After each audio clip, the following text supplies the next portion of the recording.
We would like to welcome everyone to the first conference on Chicago Research and Public Policy. I'm Phil Neiden. I'm Director of the Center for Urban Research and Learning here at Loyola.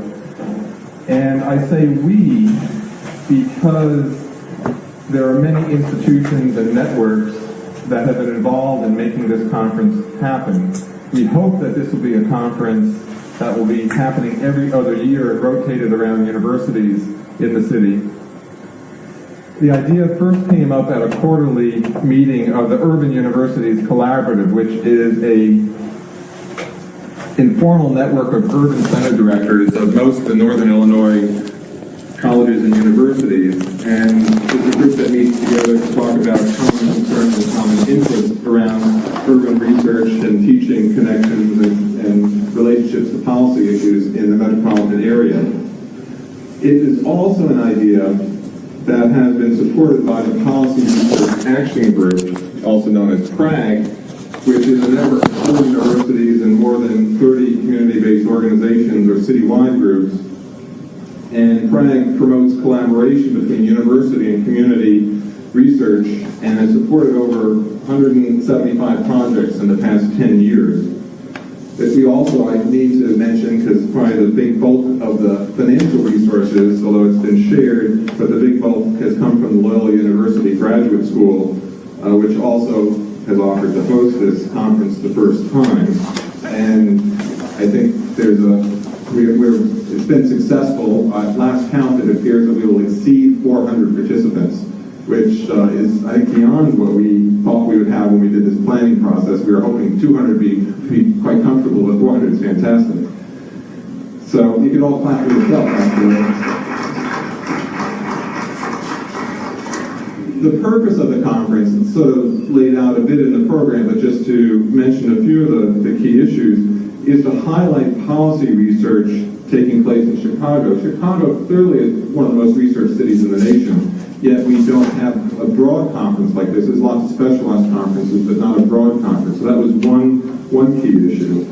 Also, to produce a forum for researchers, community leaders, policymakers to listen to each other, to talk to each other, to network and really feel comfortable with each other.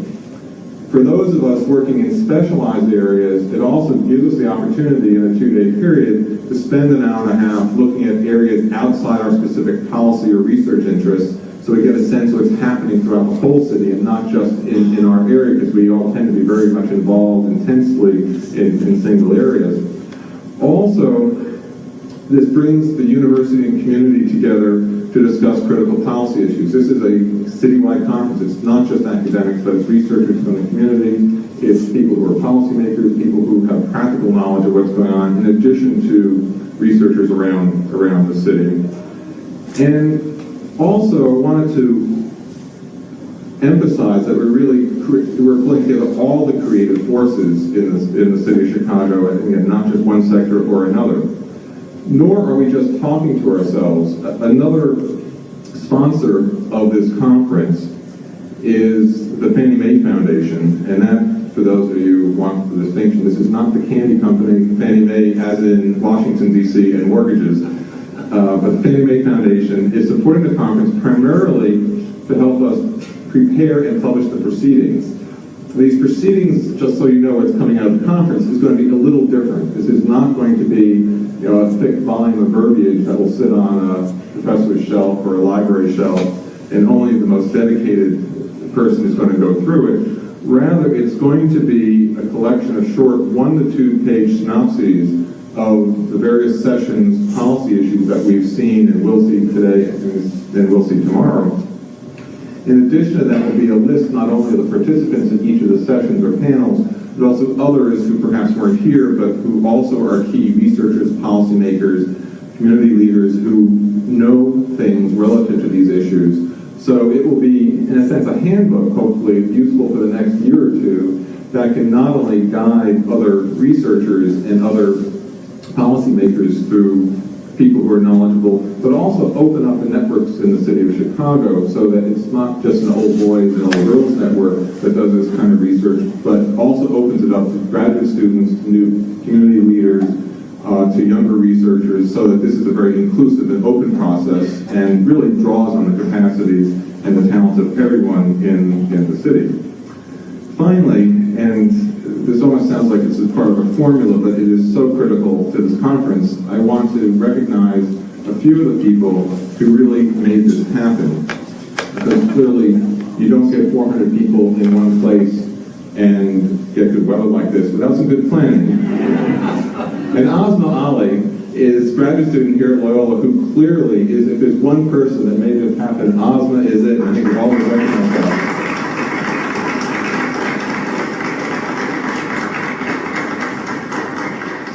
And since Ozma is the one that gets the panic phone calls, I didn't get this or didn't get that, I think she also deserves the lion's share of the recognition here. Also, Marie Helwig, who is the coordinator of the Policy Research Action Group, who will be introducing the panel in a few minutes, has also been very much involved in making this happen.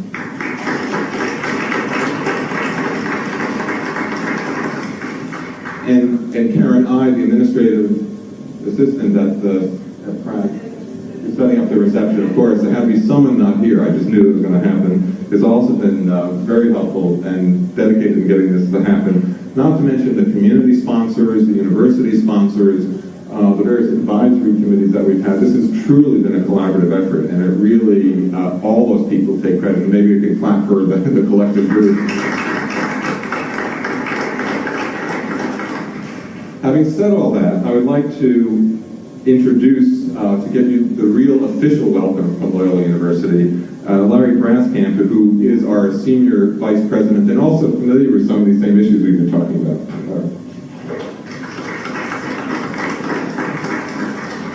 Thank you, Phil. I do want to congratulate all of you for coming here, and on behalf of Loyola, welcome you to the Lakeshore campus.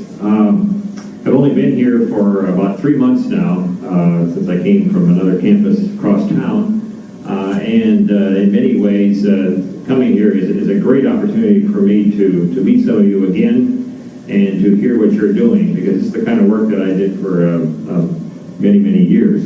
This really is a collaborative effort, as Phil has mentioned, and in that sense, all of you have reason to celebrate. These meetings really represent the cooperation of foundations, from university professors, from city and county government officials, from public figures, from not-for-profit organizations, from advocacy groups. And in many ways, your work, which you really are reporting on today and meeting with each other in a network format, is one in which Chicago, the people of Chicago, benefits. But in many ways, I think all of you individually and your organizations benefit as well, because you're really leveraging your expertise to advance the larger common good here in Chicago. So in some ways, I see this conference as another example of a win-win situation. As many of you have probably read, in about a month or two ago, there was an article in the Chronicle Higher Ed about this kind of community-based research.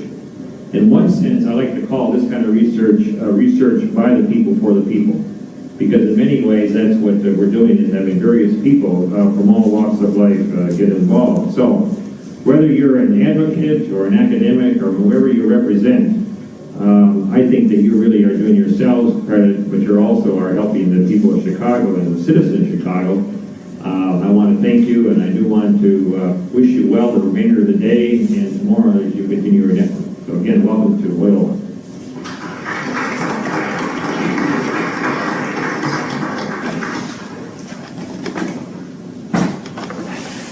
As always, there are a few housekeeping details that need to be taken care of. So before I introduce our illustrious panel, I'd just like to remind you and invite you to our reception following this event, which will take place in the Crown Center. I'm sure there will be people outside pointing you in the right direction, but basically if you hug the lakefront, it's at the other end of the campus along the lake. And we hope you will join us there for some refreshment and to continue to network and continue the discussions that have been going on this afternoon. Now I have the pleasure to introduce the panel. And first of all, on my right is Ori Pennick. Ori will serve as the moderator of the panel today. Ms. Pennick is the director of the Leadership Council for Metropolitan Open Communities, and has served in various government, nonprofit, and advocacy groups for the last 20 years. Her previous experience experience includes work with women, racial diversity issues, government, and transportation issues. And she received her JD from the University of Illinois. Next to her is State Senator Barack Obama from the 13th District. And during his tenure as state legislator, Senator Obama has been involved in welfare reform evaluation, tax reform and education issues, and numerous other initiatives. He's been a community organizer, an advocate, and as well as a state legislator.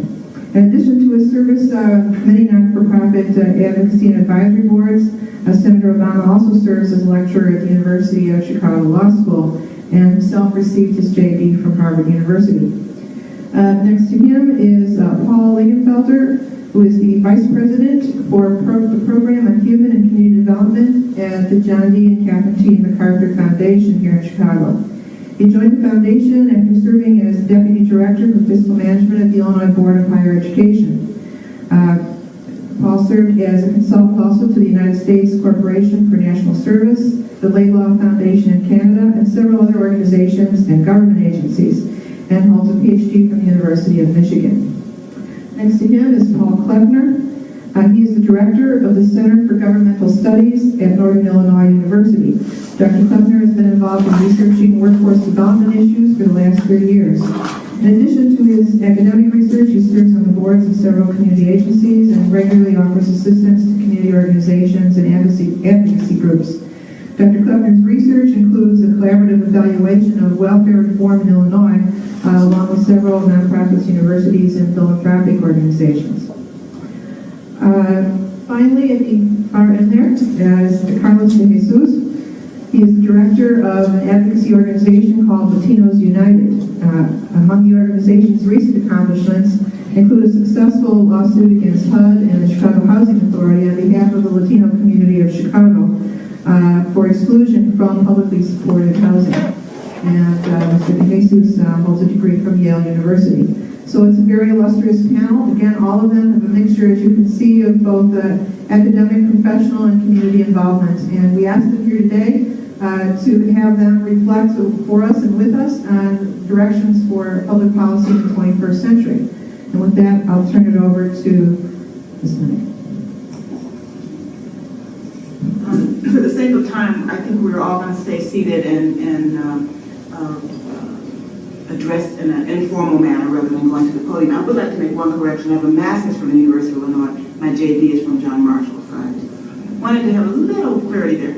I want to applaud the prayer group and the conference sponsors for bringing this group together. And I think 400 is a very good number of people showing that there is some interest in this kind of issue. I think that as we go into the 21st century, how we impact on public policy may very well dictate what kind of living environment we'll all be seeing over the next century. As an advocate for fair housing in the city of Chicago, in fact in the region, focusing primarily on institutional racism and discrimination and segregation, we're always using public policy to influence not only our legislators, but also to influence some of our colleagues as to how this kind of work can be done differently so that we can have broader impact that from a different lens may be seen to shape equity issues and issues of fairness. So public policy is very, very important to us, and we're always looking at different avenues. We've used PRAG to do a national 10-city study that we hope will be released shortly from in HUD Cityscape publication, and a more recent regional fair housing study that we just did this February that has gotten national attention. So we know that public policy and research is important to any good community strategy. Without it, sometimes it appears as if we're always talking to ourselves and unable to convince the powers that be. So with that said, I know a lot of you in this room, and I know that many of you have a lot of questions, and this does not appear to be a shy panel. So I hope you engage them and us in discussion around this issue, around the importance of public policy for the 21st century. It's going to be easy for me because we're going to speak according to our seating. So with no further ado, State Senator Barack Obama. Thank you, Ward. Good afternoon, everybody. I am very happy to be here. You know that I think this stuff's important because I'm here during election season. How many voters in the 13th legislative district? I know KO, we got one. All right, two. There you go. Okay, so you got to be trolling for votes a little bit while we're here. Actually, I teach at the University of Chicago Law School, and there's a common adage that we transmit to law students in their first year, and that is the saying that process is substance.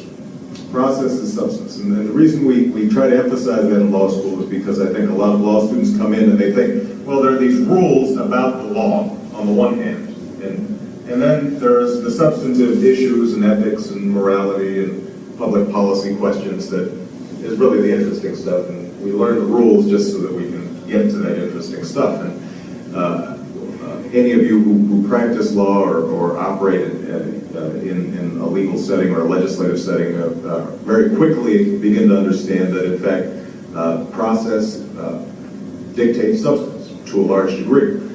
And so what I'd like to do is very briefly just start off by talking about what I see as the biggest challenge in policy making in the 21st century, and that I think is a process question. Who is making policy, and how is policy being made? And that is an inherently political question. And I'm raising that not because it's political season, not only because I'm electioneering, but because I actually am deeply disturbed by the disconnect between policy making that takes place in Springfield, and certainly that disconnect is probably even greater in Washington, and the population, how they experience the policy problems that many of you spend the time to look into, research, and advocate for.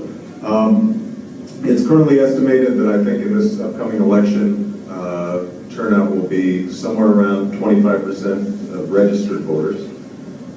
That means approximately 1/8 of eligible voters, maybe a little higher, a little lower than that, depending on the location. Because of that voter disinterest, there is very little policy making that takes place in Springfield that is subject to consistent, ongoing, thoughtful public debate. In fact, the rules and the processes that are set forth in Springfield are primarily designed to constrict debate as much as possible and to localize the decision-making power in as few hands as possible. As a consequence, there are a whole host of policy issues that are of deep interest to the folks you represent and advocate for, are of deep interest to you as citizens that have no chance of seeing the light of day in Springfield or in Washington. The vast majority of Americans would like to see serious gun control. It does not pass. Why does it not pass? It doesn't pass because there is this huge disconnect between what people think and what legislators think and are willing to act upon. Healthcare.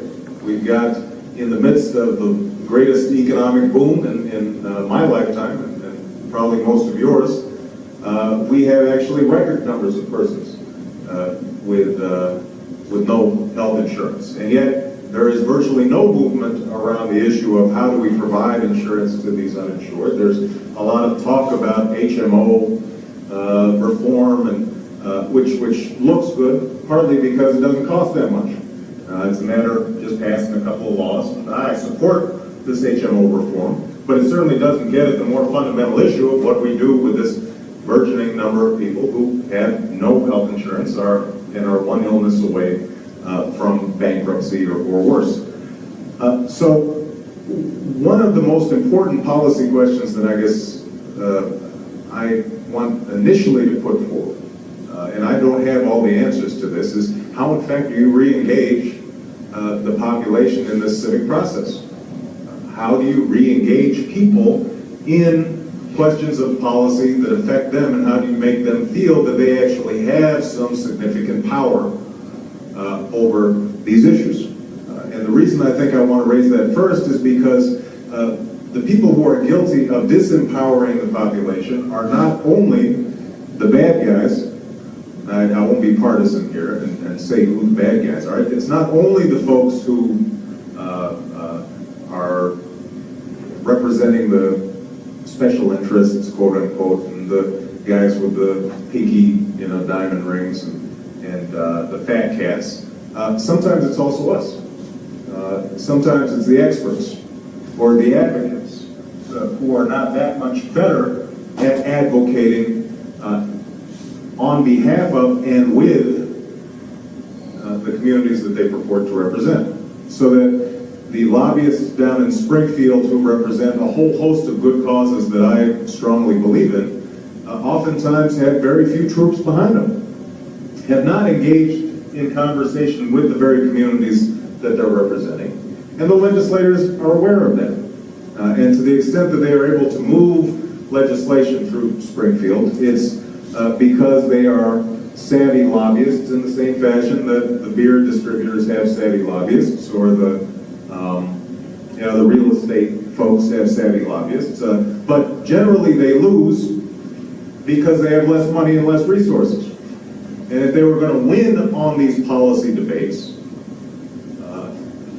it would take more than simply being armed with good facts and making good presentations. It would also have to do with the fact that they had mobilized a constituency around these policy questions. And so I think a starting point for us to think about these issues in the 21st century is how do we think about some of the systemic changes that might be required to re-engage the citizenry in these policy issues. And I would have some suggestions that I'll be happy to toss out during the question and answer, things like public financing for campaigns, how do we strengthen mediating institutions like churches, unions, community organizations, and provide them with the resources and access to decision making.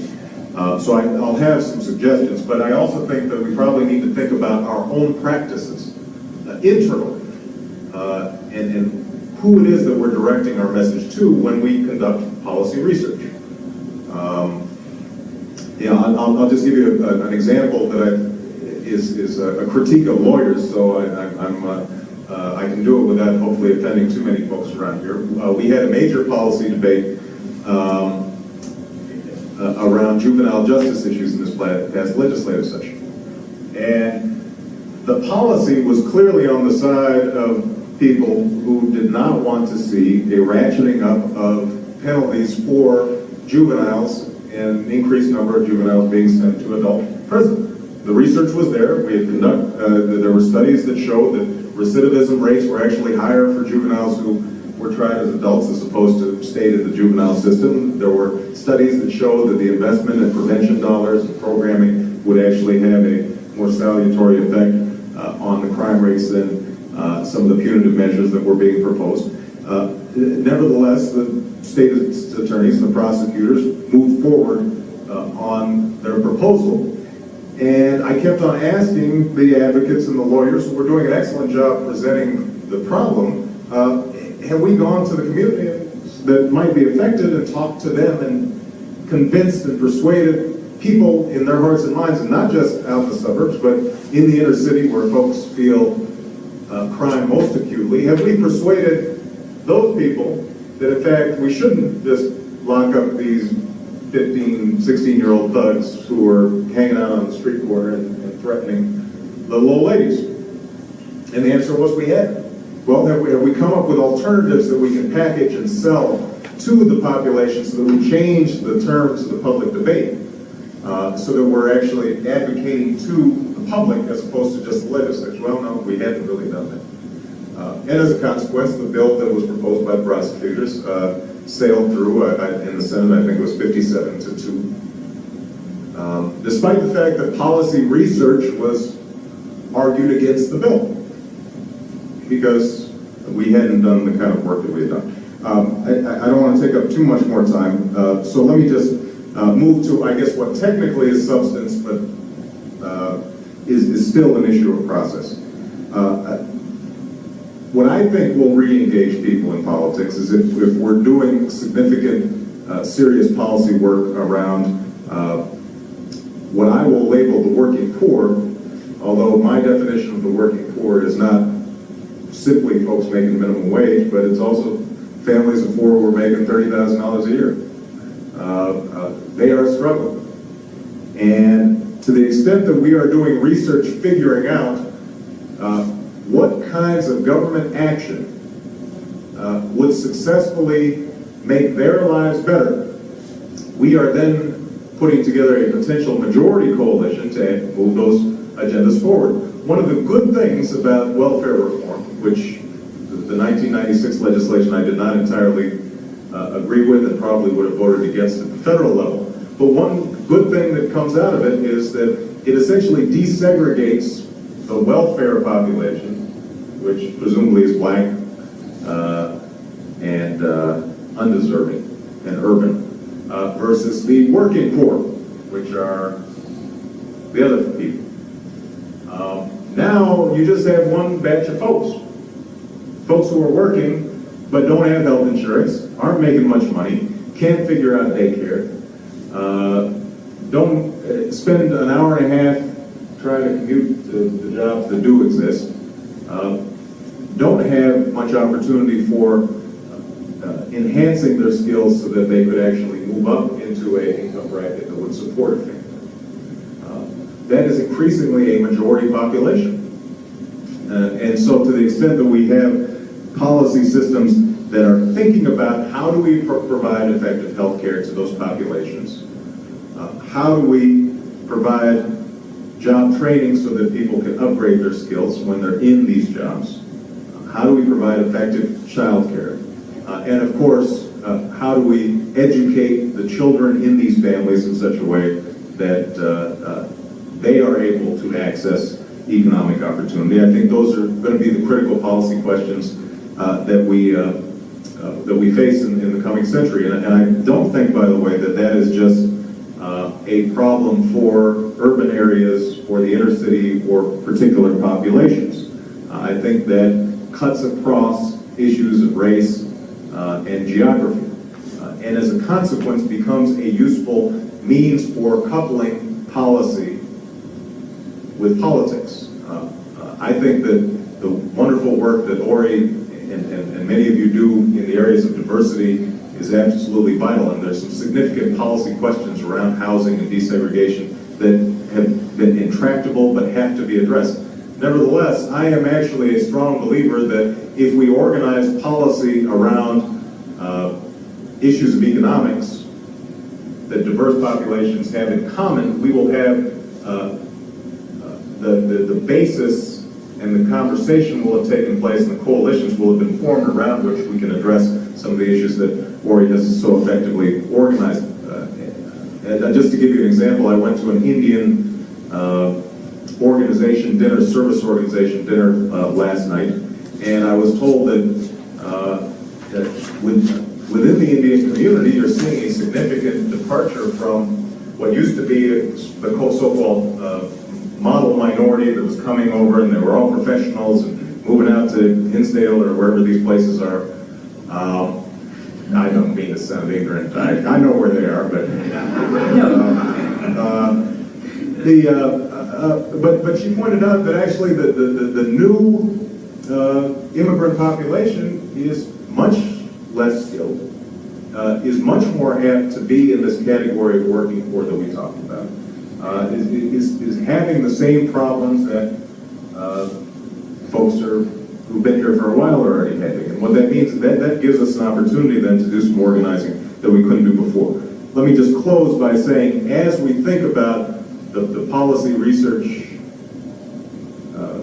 surrounding the issues that I just named, policy research for the working poor, broadly defined, I think that what we're going to have to do is somehow resuscitate the notion that government action can be effective at all.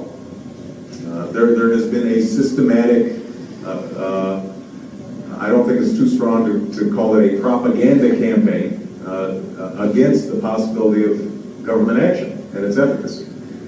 And I think some of it has been deserved. Chicago Housing Authority has not been a model of good policy making. and neither necessarily have been the Chicago Public Schools. What that means then is that as we try to resuscitate this notion that we're all in this thing together, leave nobody behind, we do have to be innovative in thinking what are the delivery systems that are actually effective and meet people where they live.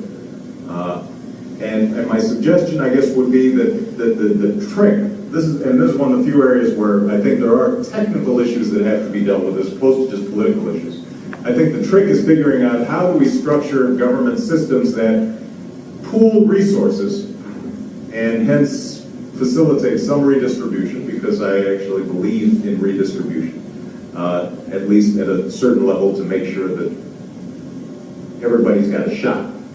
How do we pool resources at the same time as we decentralize delivery systems in ways that both foster competition, can work in the marketplace, and can foster innovation at a local level and can be tailored to particular communities. And so just a quick example of that would be the difference between Chicago public housing and building Robert Taylor versus low-income tax credits that are being provided to community development corporations to build scattered site, low-rise housing in mixed-income communities. So I think that's the direction that we're going to need to move in on a whole host of issues. I think I went over time. I apologize. Never let a politician start. Paul. Okay, thank you. It's good to be here this afternoon. I want to begin by acknowledging two distinguished members of the MacArthur Foundation Staff Alumni Association, our moderator, Maury, and also Luis Delgado. I had nothing to do with it, but I was in the room when Luis took to our board for the first time the grant that supported the Policy Research Action Group. I've never forgotten that conversation, and I have to say it's one of the things that I'm proudest of that the MacArthur Foundation has done over the years. People often say nice things about us. I always thought it's odd that we get credit for giving away money that somebody else made for good work that somebody else does. But I've been at it 13 years, I'm getting used to it. I brought today a few copies of the last annual report of the Foundation and also a magazine and our recently released guidelines. They're in a box over here. They're only about 20 because they're very heavy. That's all I could carry. But if you would like one of these and you don't get one, the phone number that you can call to get one mailed to you is 726-5922. This is an NPR announcement, 726-5922. Okay. I want to take just a minute to say a little bit about the program on human and community development and also how we're thinking about research and integrating practice and policy with research. I'm going to try to be very brief, and we'll see how successful I am. We decided to focus our work on 4 substantive areas: access to economic opportunity, building community capacity, child and youth development, and mental health policy and research. We chose these areas because they're, we believe, intrinsically important to human and community development, but they also reflect some of the experience and past work of the MacArthur Foundation and staff. We think these are areas in which we at least have the potential of making a contribution. In these fields, we're trying to support an integrated program of research, policy analysis, and practical interventions. And very importantly, we're trying to integrate our work across all these 4 substantive areas and across the strategies of research, policy analysis, and practice. We created this integrated program because we've discovered, as most of us know instinctively, that all dimensions of human and community life are interrelated. You can't avoid these links if you try. And we also believe that as a foundation and as a society, we'll be more effective if our efforts are grounded in a perspective of the whole. But holistic perspectives and integration are words that we use casually and don't often define exactly what we mean. In our case, these are the implications of our intention. First, we intend to ask serious questions about the implications for policy and practice when we consider supporting research. Second, we intend to document practical interventions and examine their effectiveness thoughtfully and rigorously using multiple methods. Third, and I think this relates to what the Senator was saying, we intend to cultivate real conversations and mutual learning among researchers, practitioners, policymakers, and the people whose lives and work are involved in the practice and research that we're supporting. And finally, we intend to emphasize communication and dissemination of the work of the Foundation. Since this conversation is being held at a university, I thought I'd take a minute to talk about the way we think about basic research. Since the Second World War, the academic and scientific communities in this country have been dominated by a view of research that considers research and the application of knowledge to useful purposes to be different animals, separate, almost mutually exclusive ends of the continuum. This view maintains a fundamental understanding without any regard for potential uses. Pure basic research is the highest form of intellectual inquiry. Basic research by implication should never be compromised by practical matters. And the sequence of events is pure research, which then can lead to applied research, might lead to design and development, and some kind of production and real-world application in the end. Those of you that are faculty members at universities know exactly what I'm talking about. In a recent book published by the Brookings Institution called Pasteur's Quadrant, Donald Stokes argued that this is a grossly oversimplified view of both how fundamental understanding and useful knowledge are acquired. Use and understanding are not inherently opposites, even though you can produce either for its own sake. When Niels Bohr went into to consider the structure of the atom, he wasn't concerned at all about atomic energy or any of the enormous implications of what he discovered. And similarly, Thomas Edison used to punish his research assistants that started to worry about what things meant. He was mostly concerned about whether it would work and whether you could make money from it. But it really is quite possible and quite desirable to simultaneously look for fundamental understanding and practical utility. Louis Pasteur, from whom Stokes named this book, gained fundamental understanding of microbiology while successfully trying to fight disease and preserve food. When you're interested in utility, it doesn't mean you're careless about rigor, and when you're interested in utility, it doesn't mean you don't care about fundamental understanding. But it does mean that utility is important, and it usually requires more complicated ways of thinking about understanding and learning than the traditional scholarly community has been used to.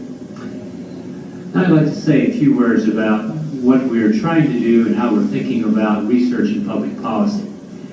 First of all, we have a point of view.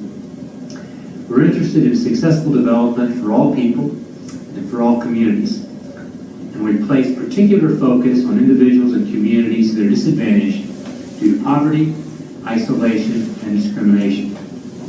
We have this focus because the democratic ideals of social justice and equality of opportunity impel us to have that focus. And secondly, even though it's often disregarded or unacknowledged, all communities and individuals are affected to some extent by the injuries and misfortunes suffered by other communities and individuals. In the 18th century, John Donne, one of my favorite poets, was half right when he wrote, "No man is an island." Obviously, he should have said, "No man and no woman is an island." Toward this goal of advancing human and community development, we support fundamental research, nationally and sometimes internationally, on issues that are related to human and community development.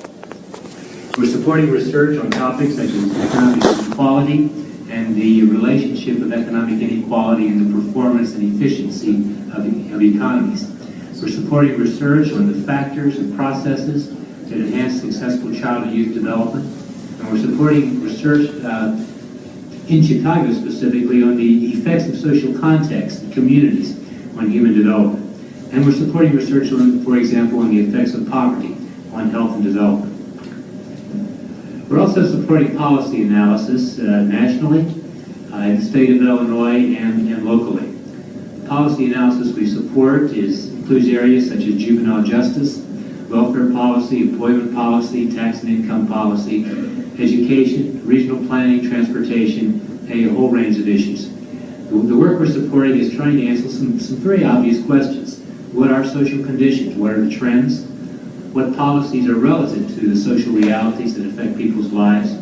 How are these policies working or failing to working? What might work better? We're also supporting interventions to enhance practice, and we're supporting efforts to learn how to intervene more successfully in communities. One of the practical decisions we've made, which I think is practical both because of what we can do and also because we think context is very important, is that we support interventions only in the Chicago metropolitan area and in Palm Beach County, Florida, the two communities in which the Foundation's been working. And finally, we support public education and the dissemination of findings. The findings are our own research or the research of others that are relevant to the public policy questions that are of interest to us. The Foundation is an advocate for good policy and practice, but it's not a lobbyist for particular pieces of legislation. This is for legal reasons, because we can't be, of course, but I think there are other advantages as well. I think there's a useful role for policy research that's clearly and sharply focused on the health and well-being of all people in all communities, and is simultaneously critical, analytical, rigorous in its methods and approaches. It's open to criticism and various approaches to social policy, and is willing to identify, challenge assumptions of any kind, and avoids partisanships or ideology. Our bottom line is we want to contribute to the task of understanding what kind of policies and practices will foster more successful human and community development, and we want to contribute to the task of motivating, informing, and mobilizing the public to do what it takes to advance that kind of agenda. Our allies and colleagues are all of you, community leaders, political leaders like those in this room, and we're honored to be part of that work. Thank you very much.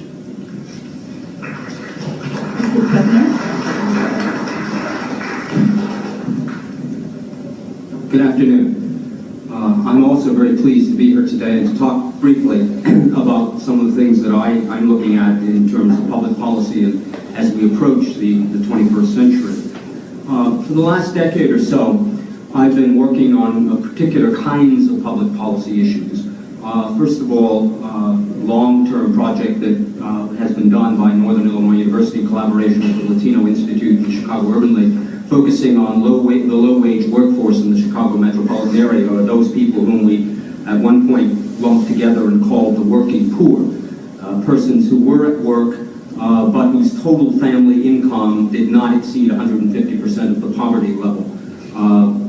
More recently, I've been doing some work on welfare reform issues, and particularly on the question of the likely availability of occupations or jobs, rather, for those folks who have to be moved into the workforce under the time limits that are imposed in most states, not so much in Illinois, under welfare reform measures. Both of these kinds of things are related, because if you stop and think about it, one of the unarticulated results of welfare reform, when it is successful, that is, when it does move people into the workforce, one of the effects will be to increase the ranks of the working poor. It substitutes one form of poverty, non-working poverty, for another form of poverty, working poverty. But both of these are related in another way too, and it's that I want to talk about mainly. They bring me into workforce issues and labor market kinds of issues, and that's really what I want to talk a little bit about today. What I see on the short-term horizon for labor market issues and workforce issues in terms of research, and the link between that research and public policy and advocacy for particularly disadvantaged workers and low-wage workers in the Chicago metro area and others. I think workforce development has emerged as a fundamental issue, and it has never been more important, I think, than it is now. The National Association of Manufacturers a week or so ago released a major study called The Skills Gap, in which they point to an enormous shortage of skilled workers in the society. It varies numerically depending upon what field you're looking at. You've got some sense of the importance of this and the significance that business attaches to this by the fact that when President Clinton later this week signs the omnibus budget bill, there will be included in that an increase in the number of H-1B passports, or visas rather, for skilled workers. It will increase per year from 65,000 to about 110,000 for 1999 and the year 2000. Then they'll revert back to the 65,000 level. That was pushed by a variety of people, but particularly by high-tech businesses, because they have a shortage of computer programmers and a shortage of others working in information technology fields, and so they thought the simple solution to this is import more workers from abroad, let more people come into the country and fill this gap. Well, on the one hand, while we have a skills gap clearly that has been documented now by the National Association of Manufacturers and others, and if you talk to businessmen throughout this Midwest region, they'll tell you the importance of this skills gap. Throughout the region now, businesses are leaving this area because they cannot recruit an adequately skilled workforce, and they're going to other parts of the country, or in fact other parts of the world, in order to recruit that kind of workforce. At the same time, paradoxically in a way, we have a surplus of unskilled or low-skilled workers, not only in this city and in this area, but throughout the six-state region that I've been looking at most recently, that is the 6 states of the upper Midwest. Now, given that juxtaposition of one, the need for more skilled workers, and two, a very large pool of human beings who are unskilled or with very low skills, it seems to me that training and the role of training or workforce development emerges as being extraordinarily important, more so than it has been at any time, I think. And in a way, you get a sense of that too, because there has been movement at the national level in most recently and over a period of recent years to address workforce development kinds of issues. Two major developments really in the workforce development field. One that's been a long time coming, and that is the replacement of the Dictionary of Occupational Titles, which is the standard for skills and education needed in particular occupations. That is being replaced, will be completely replaced by the year 2000 by ONET, the Occupational Network. That's one development, and that's been a long time in the works. That's been worked out over about the last decade, although in many cases people are still completely unprepared for the advent of ONET. The second thing that has happened is, of course, the passage of the Workforce Investment Act of 1998. The Workforce Investment Act of 1998 changes things in a variety of ways. First of all, it mandates virtually accountability on the part of workforce development providers, something that really has not been there in the past.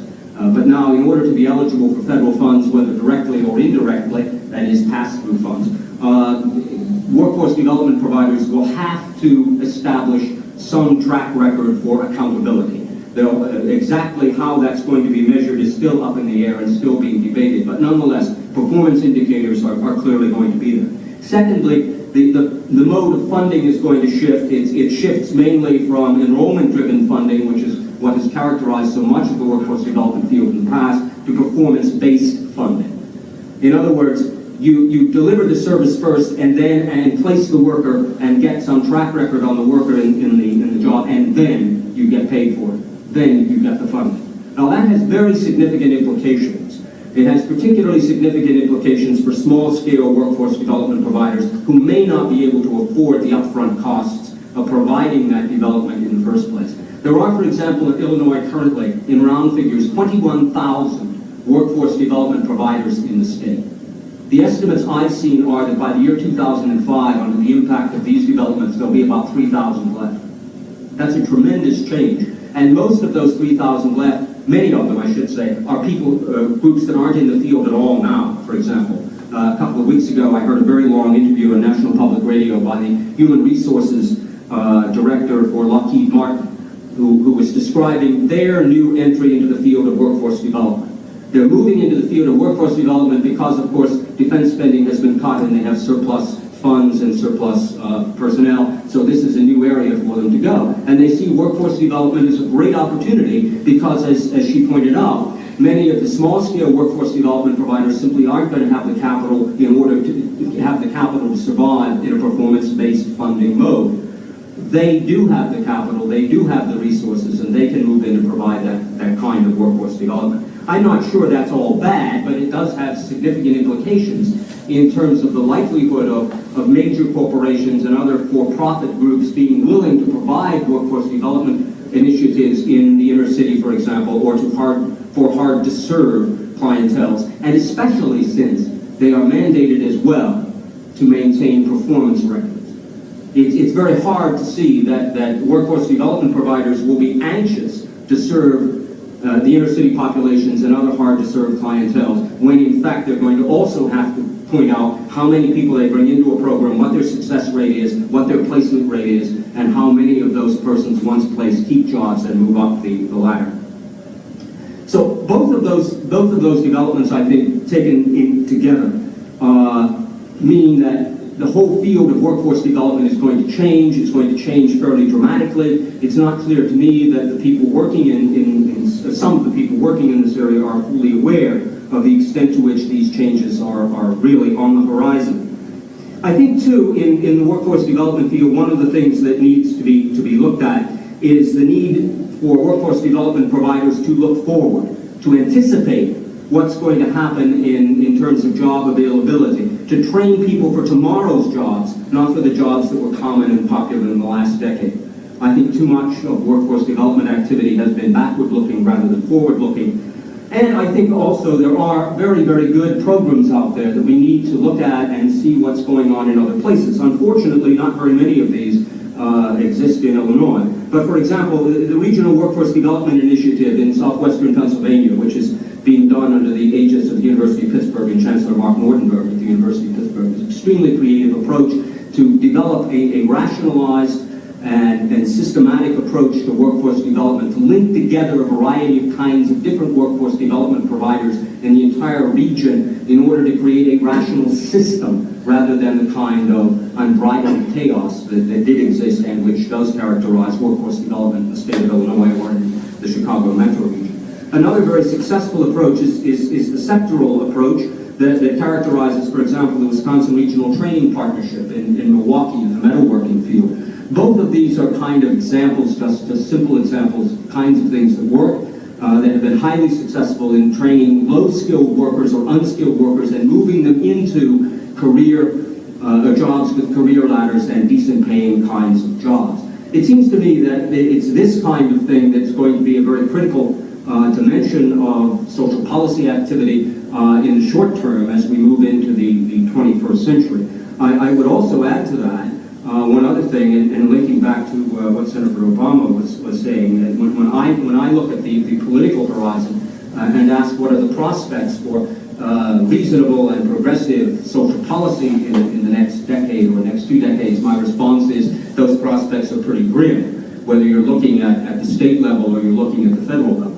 I think it will be a very tough road to sell some of these sorts of initiatives. You bear in mind that the one key initiative, the Earned Income Tax Credit, was one of the things that the Contract for America folks targeted for elimination when they took over the Congress in January 1995. Thank you.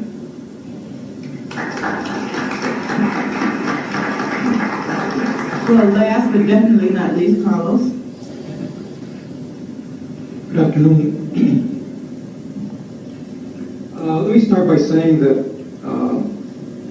advocacy plays a critical role in the development of public policy. I have a rather difficult task ahead of me today. I was sort of ordered to speak on behalf of advocates, which is a very, very difficult and dangerous thing to do. And, you know, as I prepared notes for my presentation today, I thought about becoming an expert in education, expert in health, welfare issues, and then I quickly decided that that was not feasible or possible. And so I thought I'd temper the comments that I'm going to make to the work that I know best, housing advocacy. Now, traditionally, I should also say that perhaps I'll be injecting some controversy in some of my comments, and maybe some of you will probably have to wait for me out in the parking lot to give me a few choice words. But, you know, traditionally, we have played the role, we advocates have played the role of watchdogs. We sort of take a look at policy, we observe how it's working, we assess how it isn't working for our constituents, and we try to apply pressure in order to bring about change in policy. And in essence, I think that we have been, as advocates, primarily a reactive element. We react to situations that unfold because of policies that are sometimes well-intentioned but very poorly effective or very poorly implemented. And in characterizing advocates as reactives, I don't really mean to minimize in any way the hard work of our colleagues and our compadres. Where would we be without the fine work of Dr. King and Cesar Chavez? If we look closer to home, we look at the work that my organization has been doing, Latinos United. We successfully advocated for the redress of policies and practices that have been serving as barriers to the lack of access to Latinos relative to the public housing program in Section 8. As a result of the work that we've done here, over 12,000 Latino families will no longer have to pay an ungodly average of 75% of their income toward housing. We take a look at the work, for instance, of the rehab network.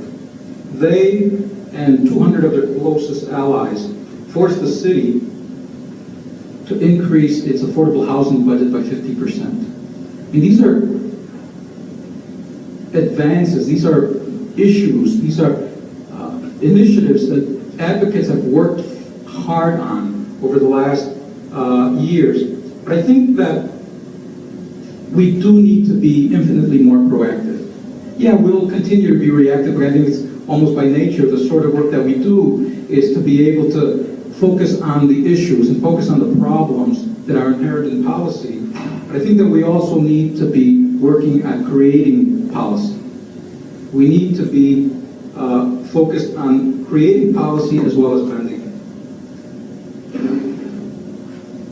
I think that the best way to be able to do that is to think about a common vision.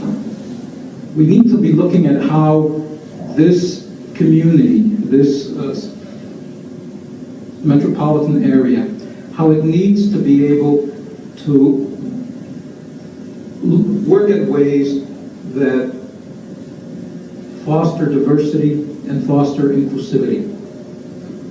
If we take a look at the process that's been happening in the Latino community, we realize that we've had a very difficult time in terms of being able to participate fully in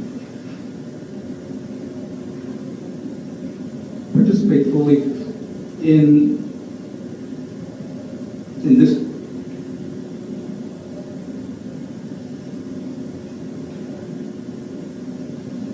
We have had a very difficult time in being a full participant in this community, in this metropolitan area. We had a very difficult time in terms of accessing public housing. We take a look at how, even though our community has increased incredibly demographically over the years, we have not been able to benefit fully from access to a variety of neighborhoods. We can take a look, for instance, at how our community has been struggling to be able to access housing opportunities in the suburban communities. The city has been working toward a process of mixed income housing. I think that there is no doubt that we are in support of mixed income housing. And I think that the Latino community has done its share of being available to be contributing to the diversity of this metropolitan area. But we see that our folks are being denied access in the city. We're being forced out into the suburban areas, and the barriers there are posing a serious threat to the viability and the well-being of the metropolitan area. I think that perhaps the best way to look at this situation, to maximize the potential of the metropolitan area, to help make Chicago realize its potential as a world-class city, is for us all to be working together in terms of being able to fight for, organize toward policies that have the common good of this community in mind. Now, I typically have been more of a glass half full sort of person. And the work that I've been doing here in Chicago, particularly around housing issues, as an advocate, have forced me to reevaluate that core.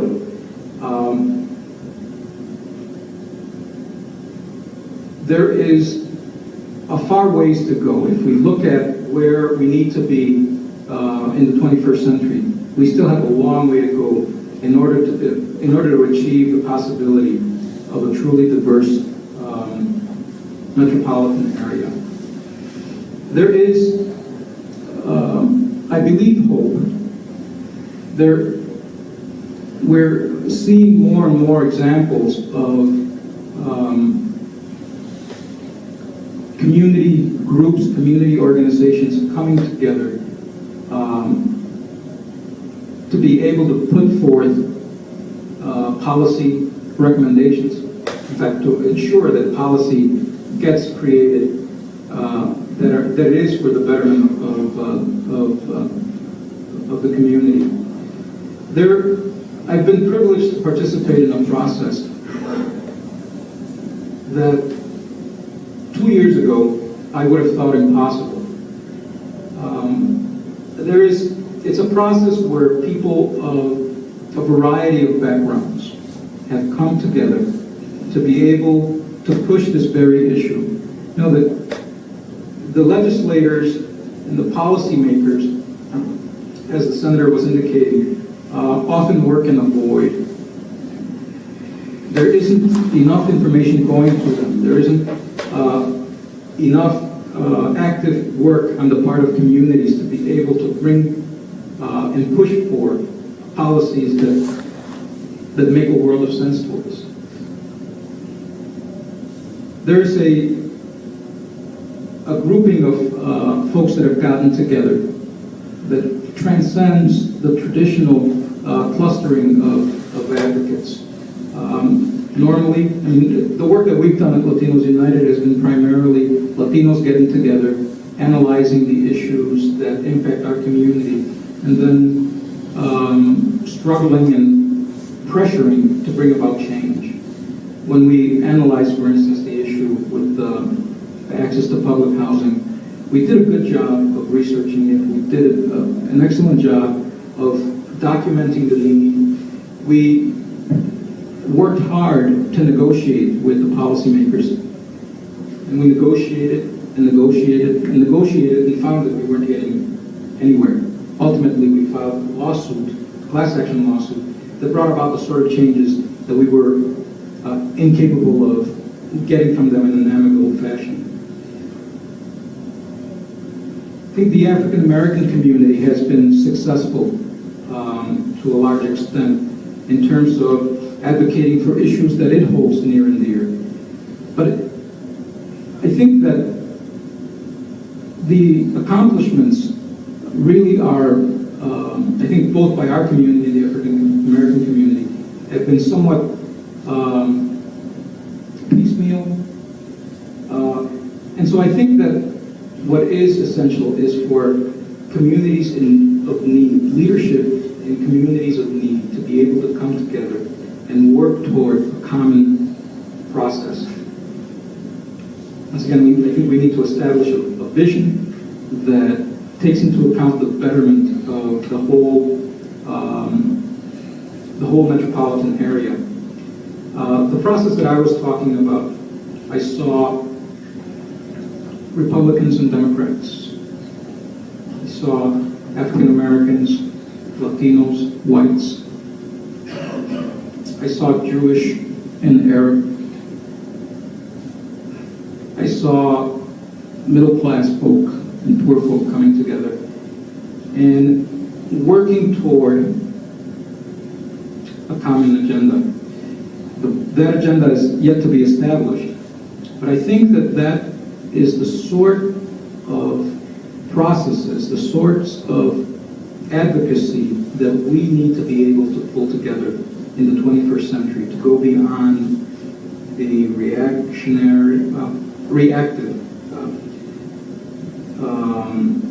advocacy role that we've been playing. And again, it's not that that's the only role we play, but I think that that's traditionally the role that we've been relegated to. This sort of coming together of community groups across the various barriers that have separated us in the past, I think is the new wave. I think that is the way that we need to proceed in the future. There were 10,000 people that came out last year on an initiative of this nature. There were 1,000 people that came out just last week to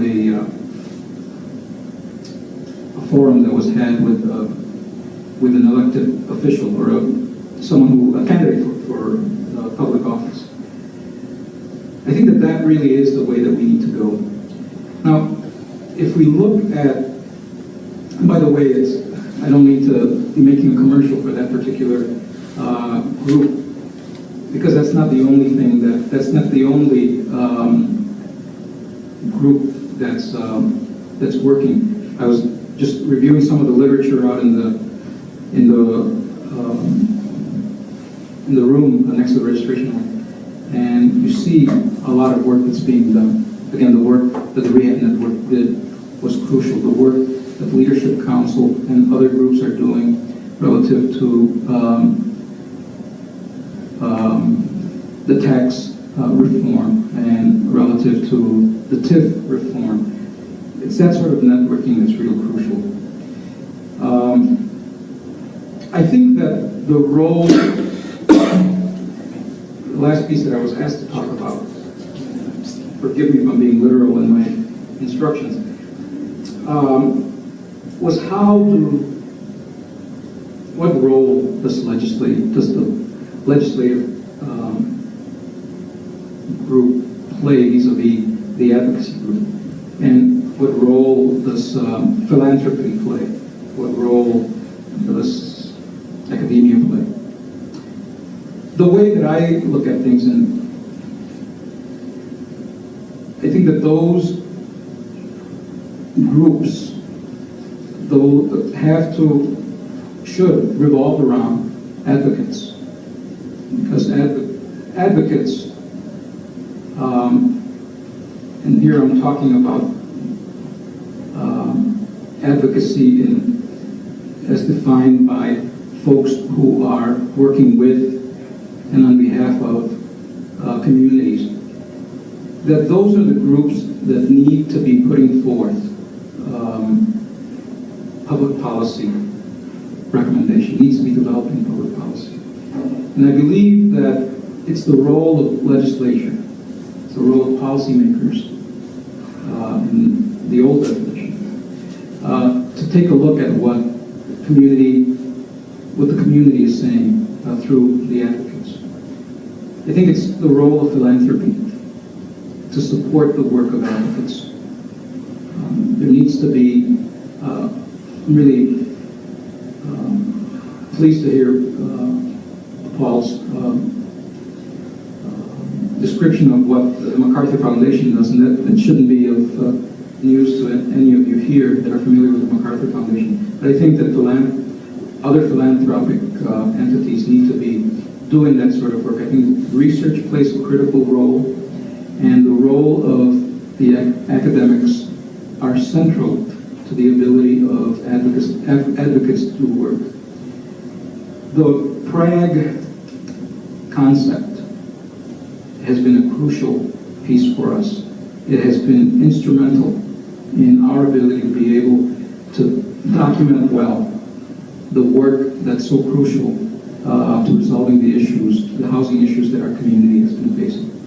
So I do believe that there is a role for all of us to play. I think that all of us need to reassess what our particular disciplines are doing and how it perhaps needs to change in a way that it is indeed more proactive as we approach the public policy development of the 21st century. Thank you.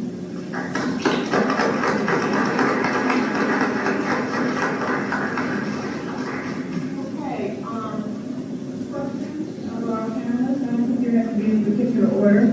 Yes, up at the top. Can you introduce yourself and what organization you're from, just so our panelists can get an idea who they're speaking with?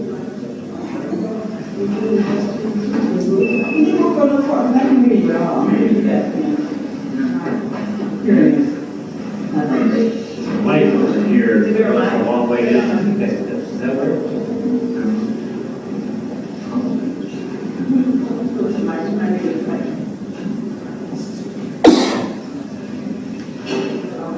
Okay, my name is Frederica Lightfoot, and I'm from Inglewood Industrial Retention and Growth Organization, and my question is for Senator Obama. When you came to Northern Trust to talk about the TIFs, this is an important issue in our community. We have several important issues and legislative initiatives, and the biggest problem is, number one, getting people to turn out, two, getting people to understand the issues, and finally get them to debate about it. Would you come to that, please? With respect specifically to the TIF legislation, I remember this was a 6th Ward meeting, and there were a number of people who were concerned about redevelopment of the area, and I think it's a good example of the disconnect that I was talking about earlier. I think a lot of us in the room as advocates are very aware of both the promise and potential abuses of TIFs, and it's been debated widely and discussed. But if you ask the average person in the neighborhoods that are being TIF'd, what is a TIF? Folks don't have a clue. And so I think that we have to come up, the onus is on both community organizations and elected officials to make a concerted effort to inform people about the basic choices and decisions that are being made that affect them. Now, as Carlos pointed out, unfortunately, a lot of elected officials have no interest in broadening the conversation or the discussion, particularly when an issue like TIFs may invite controversy and flack and so forth. And that is why it is absolutely vital that there are a set of community organizations in place that can not only be reactive to, say, a proposed TIF, but are also proactive in saying, hey, this TIF stuff looks pretty good if it is being driven by the community and a community planning process that determines how it might be utilized. And so, you know, I don't mind plugging the organization Carlos is working with, United Power and Justice in Action, right? I think Power for Action. Power, yeah, right. There you go. See, if we're going to plug it, let's get it right. But I think it's that kind of community organizing model that ends up being absolutely vital to connecting policy with actual implementation and empowering citizenry to make these decisions. And the advantage of organizing as a model, particularly institutional-based organizing, church-based organizing, incorporating unions in the organizing process, is that it's hard for a small block club to be an expert on all the issues that might affect that block. It's hard even for a organization, let's say in Inglewood, to be an expert on all the complex issues that Paul raised about workforce preparation. Both for reasons of political power, but also for reasons of resources and expertise.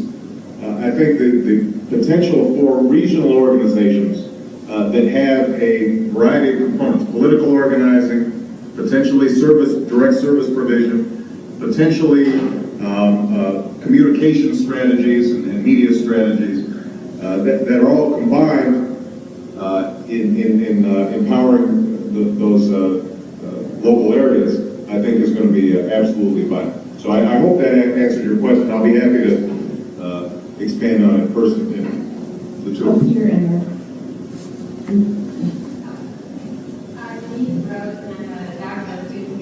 Sociology. I have a question that follows up the theme of community organizing that I'd like to ask it to the gentleman from MacArthur. I had the opportunity to work on a project here with Center for Urban Research and Learning, CURL, on welfare reform, a collaborative project. And one of the things that I thought was really fantastic about the collaborative project was not only that we were working with community partners on something that was of interest to them and the communities they were in, but as part of the project, there was a community organizing component of it. In fact, this gentleman right here is a key person in that, where the research that's created is not just proposing public policy, but it's actually being used in a community organizing way to do what some of you suggested.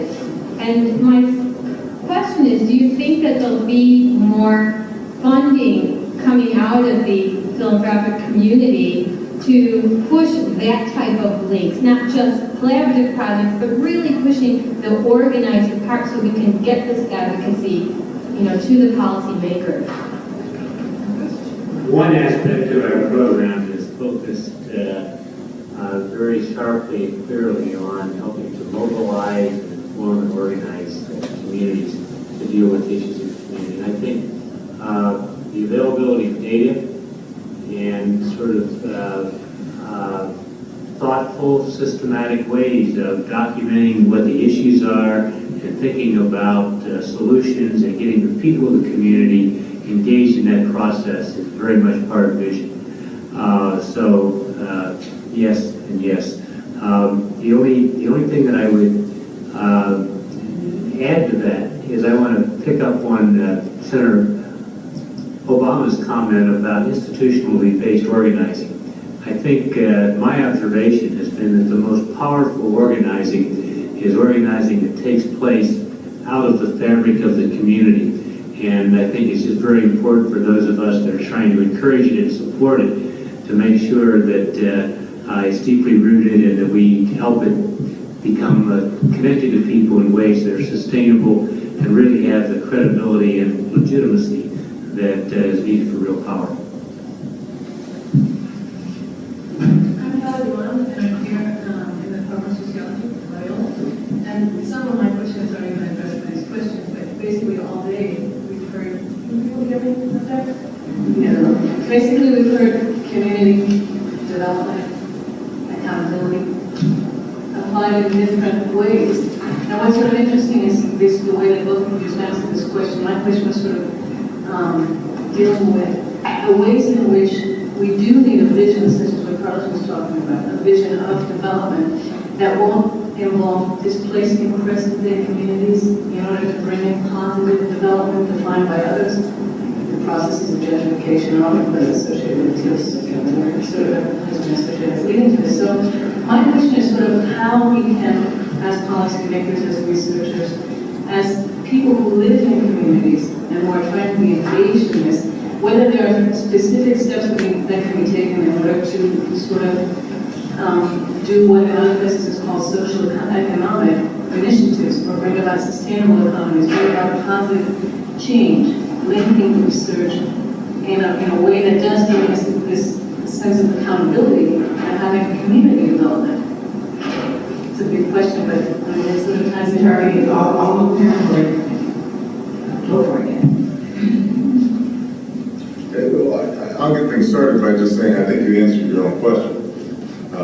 You described exactly what you need to do, and so then it's a matter of doing it. We didn't say that there aren't roadblocks to making it happen, but I think that let's take a concrete example. You've got a community. There's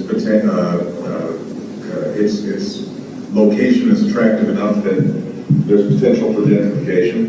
let's say there's a hypothetical Latino community, which already has its own housing problems, but also has a very vibrant, rich, and strong set of associations, whether they're those parishes or merchant associations or whatever. Well, if there is a catalyst or an organizer to get those parishes and merchants and other folks in the community to sit at a table and say, change is coming, how do we steer this change as opposed to letting it roll over us? That strikes me as the most important step.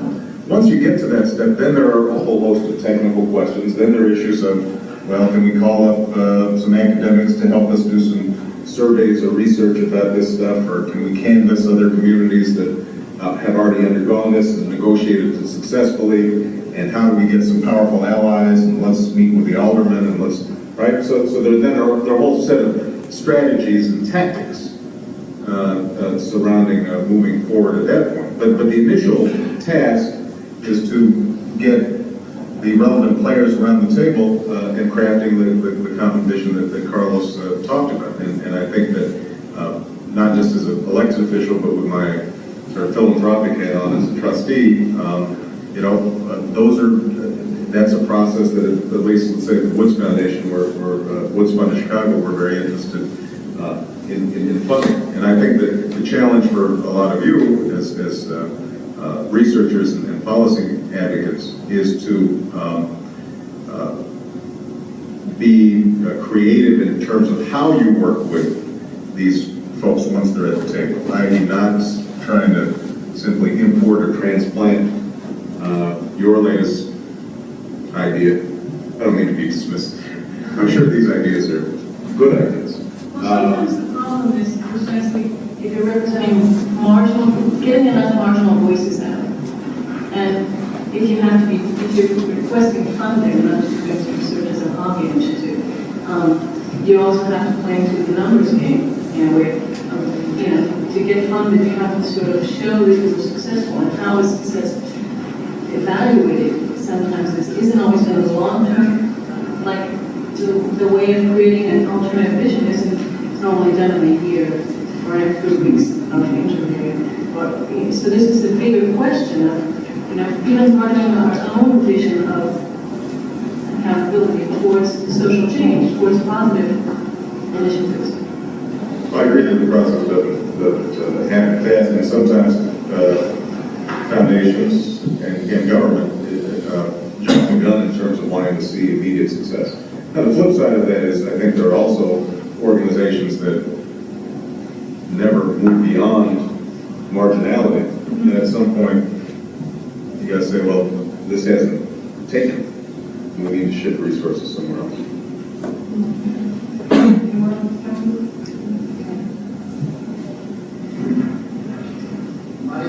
From the Youngtown Multicultural Arts Center, and I came here today because, for 10 years we've been building a community arts organization, and in this city, well, in the last 20 years there's been a lot of cutbacks, and community arts are the ones that I've seen in that 20 years that have gotten the worst of it. So for 10 years we've been an all-volunteer organization doing good work in the city, building creative ideas. We didn't get any support. In fact, we supported a community library that was being rolled out underneath this community. Our city funding was a little that we got in the game. So we decided that we needed to look at the whole issue of policy. And since we have been moving towards developing a website and a community computer lab for our own use, for the artist use, we decided to put the Chicago Cultural Plan up on the website.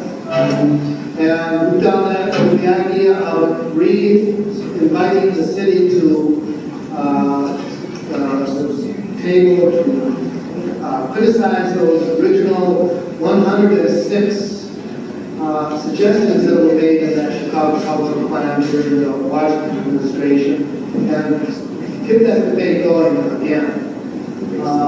we find things like pulling teeth, because a lot of the people who could be making statements or answering that are already co-opted in the sense. They're getting a little crumb of any kind, they don't want to make rock any boats, you know? So we also looked into some funding for that direction, and we talked with one organization who informed me directly that funding that sort of thing, and well, maybe it was a good idea that we adopted the policy that the research we did supported an idea and didn't attack anyone, i.e. data. You know? But you cannot study arts policy research in the city of Chicago and look at what's happened at the disparity between what Washington was talking about and what we have today without admitting the fact that Gailey is about the center city and Washington was about the communities. I'm sorry, sir, and your question? And my question is, can you do your organization support research that is not necessarily partisan, but lays it down like it is, attacks the players as they present themselves? All over us. Sure. I think documenting the facts, public debate is what policy analysis is all about.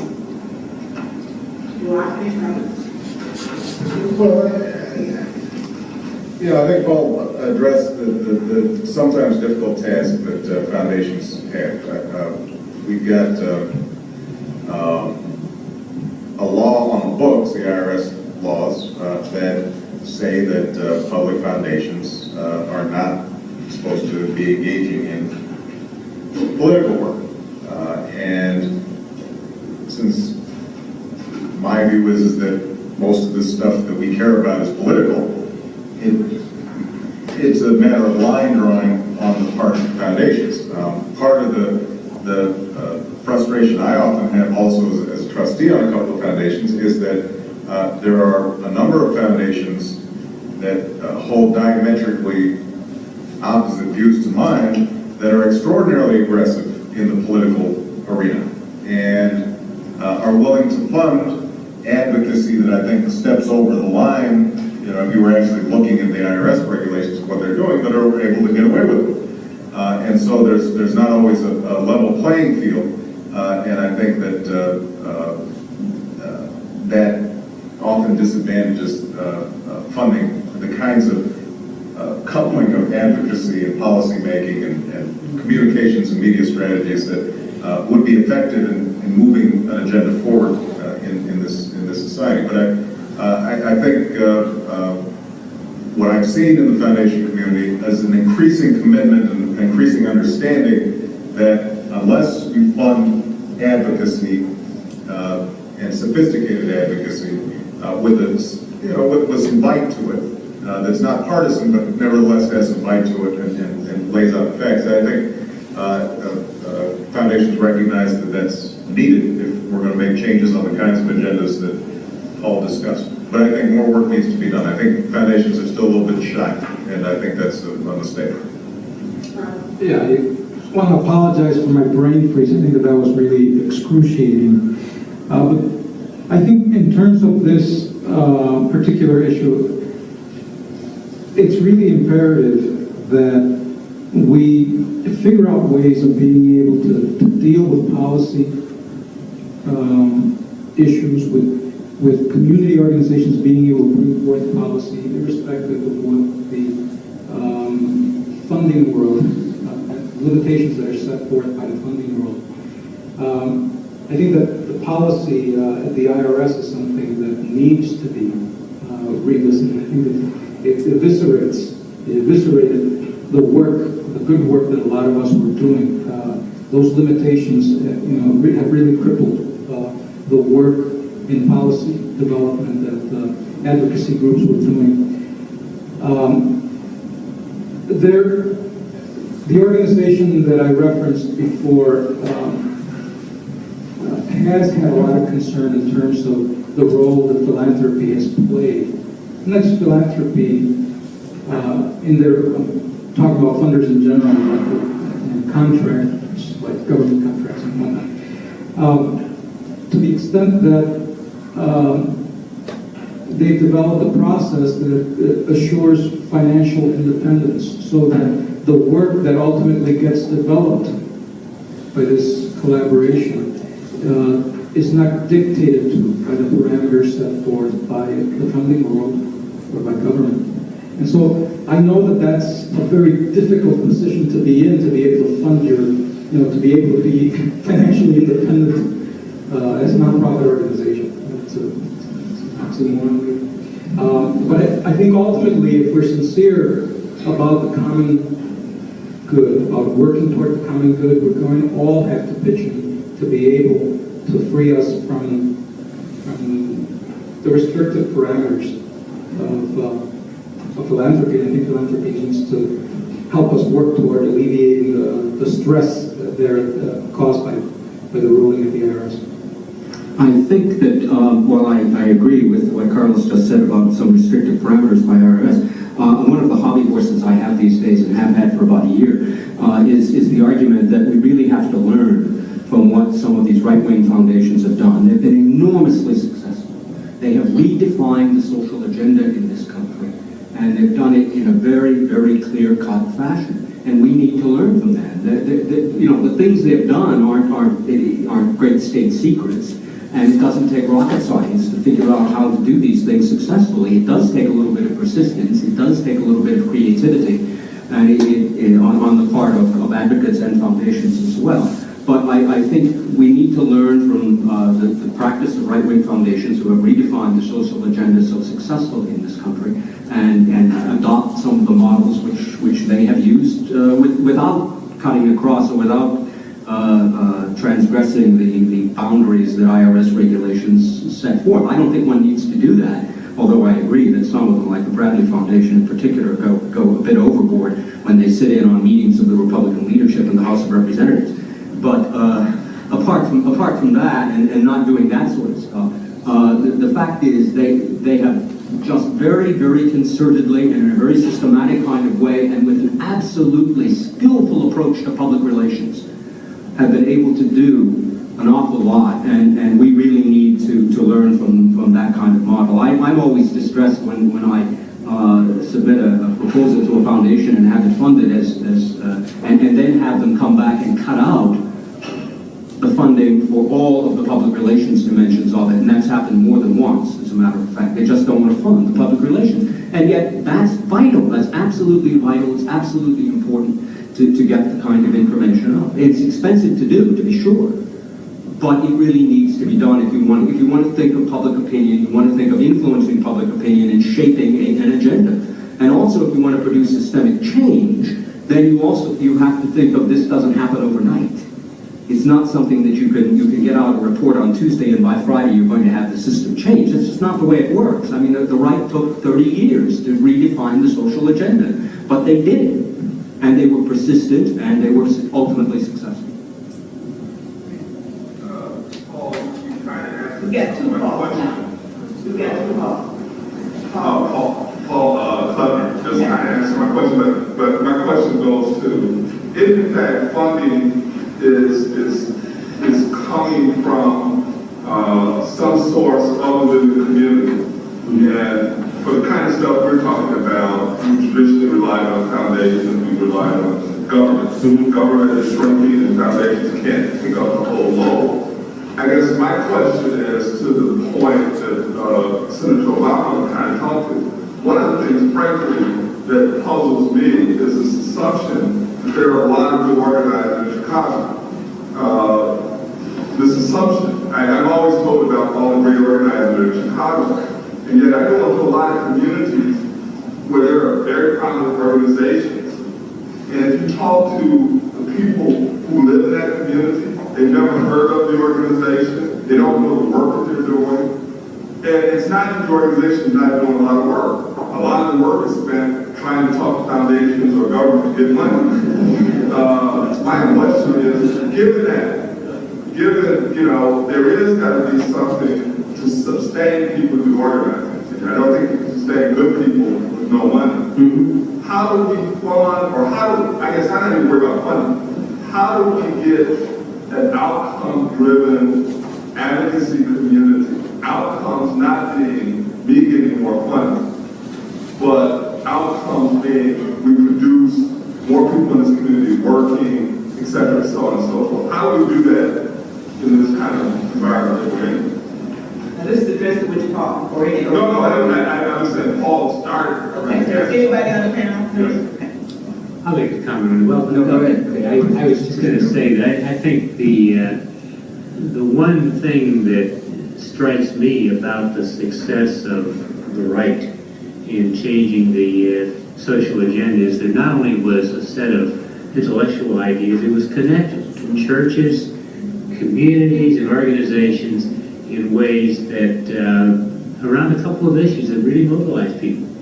And I think we need to think about how those of us that are concerned about poverty and opportunity and social freedoms, if you will, can get that same kind of engagement and connection to the people. The fact that we're going to have a turnout of 25% in this election is a serious problem. And there's no amount of foundation support that's going to change that.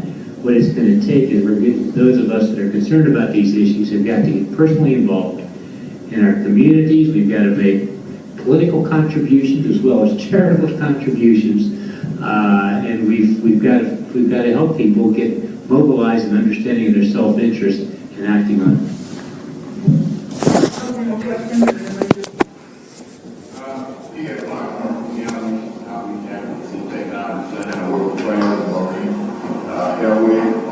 Technology work group, technology access work group. Many of the things that you said impact on something that I think is an issue that we have very good support and importance in the community. That is community technology access. What do I mean by that? Meaning that technology tools, skills, the internet, and the ability to use those tools, communication, job skills development, qualifying some of these jobs that we hear about in terms of shortage of jobs. My question is to the panel from a foundation and legislative perspective is, what do you guys know about what's happening in the community and the larger society in terms of the way technology is impacting the society? And how does your knowledge inform what you do legislatively and grant making? I mean, there's some issues like the telecom act. I know we got $400 million going to the university for technology. I did talk to Drew White the other day. He said that you're going to be looking at communications as part of grant making, he knows that has an impact and importance of technology. I just like to get a sense of where you guys are on that, because I think that's an issue that can have some real impact in some of these things we talk about in terms of community becoming empowered and so on. Well, if you're asking me, like, how successfully I surf the web, not very successful. I mean, so you're asking me about my personal competence with respect to the technology, then I think I'll avoid that question. If you're talking to me about the recognition, I think that this is an important issue, and that it's an important issue not only because it's creating new mechanisms of conversation, and as a consequence, new forms of community that have to be tapped into if we're going to engage in one. I think legislators are very aware of that. I think legislators are also keenly aware of its increasing importance in education, not just K through 12, but lifelong learning. I think there is a great deal of awareness of that. And I think, finally, there is some awareness among certain legislators of the critical issue of access and the potential technology gap that tracks all the other gaps that exist in the society. So I think that there's a lot of understanding of that these are important issues. Now, what I don't think exists right now is a thoughtful strategy or planning approach that could be presented to legislators with respect to technology and how this impacts a particular arena. So let me give you an example. Probably the most obvious one is computers in the classroom. I think you talk to any legislator and they'll say, I want computers in my classroom in my district. Well, what are the computers going to do? Are the teachers being trained to teach with these computers as opposed to these computers basically just flashing up the same stuff that used to be on mimeograph sheets, right? So it's not any more creative than it was, and in fact ends up just being a waste of money and time. How is this incorporated into the pedagogy of the school system to open up new avenues of learning? That kind of systematic thinking about these issues has not been done. And I think there's a tremendous amount of room and opportunity for not only foundations but also the state to take on that task. The problem when you talk about legislators, and this is where foundations and advocacy organizations really fill the gap, it is extraordinarily difficult because of the tremendous demands on dollars, now for stuff that folks want now, and they know they want it. They want their pay raise. Medicaid payments have to be met. There's a shortage in the pension fund. That education funding we're looking. We just need to hire more teachers. You have a constant talk about being reactive. I mean, if you think advocates are reactive, if you look in the dictionary under reactive, you see the General Assembly or Congress, because you're constantly being confronted with all these demands that already exist, and it becomes very difficult to plan for the future and anticipate these future needs and to fund these future needs. And so this is where the initial groundwork of coming up with plans on a whole host of these technology issues probably is going to need to be done in the advocacy community, and it's an important set of aspect of policy work that will trigger, hopefully, and provide models for the legislature to then fund once we know, all right, this is what needs to be done, or this is what works, or at least this is an experiment worthy of state funding. And the state's always conservative, even the liberals are conservative about funding experiments, and so you need to kind of get it going outside of the state. Okay, that is it. I want to thank the panelists.